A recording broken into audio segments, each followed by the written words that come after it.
నిజంగా return of అయిన తర్వాత మళ్ళీ అప్లై చేస్తే లోన్ వస్తుందా? ఒకవేళ మనం పేమెంట్ చేసిన తర్వాత కూడా లోన్ వస్తుందా? చాలామంది ఈవెన్ అన్నీ తెలుసు అనుకునే వాళ్ళు కూడా మన దగ్గర చెప్పేది ఏంటంటే, ఒక్కసారి సిబిల్ రిపోర్ట్లో ప్రాబ్లం వస్తే అసలు జన్మలో లోన్ రాదు. ఇలాంటి మిస్గైడెన్స్ చాలామంది ఇస్తూ ఉంటారండి. సో అందరికీ నమస్తే అండి. సో మేము డాక్టర్ సిబిల్. సో ఇప్పుడు మేము ఒక ఫైల్ గురించి డిస్కస్ చేయబోతున్నాను. మన క్లయింట్ గోవిందరావు గారు ఆయన పర్మిషన్ తీసుకొని మీ నేమ్ రివీల్ చేయడం జరుగుతుంది. సో సార్ వచ్చేసరికి ఒక ఫార్మా కంపెనీ ఎంప్లాయీ. సో దాదాపు 5 years బ్యాక్ ఆయన యాక్సిస్ బ్యాంక్లో క్రెడిట్ కార్డ్ తీసుకొని సో అన్ఫార్చునేట్లీ పేమెంట్ చేయలేక మళ్ళీ తర్వాత పేమెంట్ కంప్లీట్ చేసుకున్నా కూడా సో అది రిటర్న్ ఆఫ్ అయిపోయింది.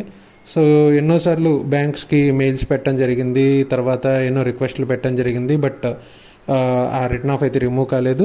సో ప్యారలల్గా అది వదిలేసి లోన్లకు అప్లై చేసినా కంటిన్యూగా ఎంక్వైరీలు పట్టడం తప్పితే ఉపయోగం లేకుండా పోయింది. సో దయచేసి మీలో చాలామంది కూడా ఇలాంటి ఇష్యూస్తో సఫర్ అవుతున్న వాళ్ళు ఉంటారు.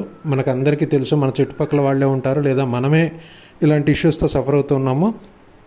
మీలో కనుక ఎవరైనా ఇలాంటి ఇష్యూస్తో సఫర్ అవుతూ ఉంటే దయచేసి ఈ వీడియో కంప్లీట్గా చూడండి, అందరికీ షేర్ చేయండి, లైక్ చేయండి, ఫాలో చేయండి. సో ఇట్లా ఈ ఫైల్ రిటర్న్ ఆఫ్ అయిన తర్వాత సార్ మన అప్రోచ్ అవ్వడం జరిగింది. సో మనం వర్క్ చేసి ఇక్కడ మీరు రిటర్న్ ఆఫ్ క్లియర్ అయిన ఇమేజ్ చూడొచ్చు సెకండ్ది. సో ఇక్కడ రిటర్న్ ఆఫ్ క్లియర్ అయిపోయిన తర్వాత సో సిబిల్లోకి నుంచి వెళ్ళిపోయిన తర్వాత మనకి కంప్లీట్ క్లియర్ అయిన తర్వాత సో మళ్ళీ సార్ ఫ్రెష్గా లోన్ కోసం అప్లై చేయడం జరిగింది. సో లోన్ రావడం జరిగింది. లోన్ వచ్చిన తర్వాత మనకి ఈరోజు హ్యాపీ క్లయింట్ అయినా ఈరోజు మనకి వాట్సాప్లో నాకు మెసేజ్ పర్సనల్గా పెట్టడం జరిగింది సార్.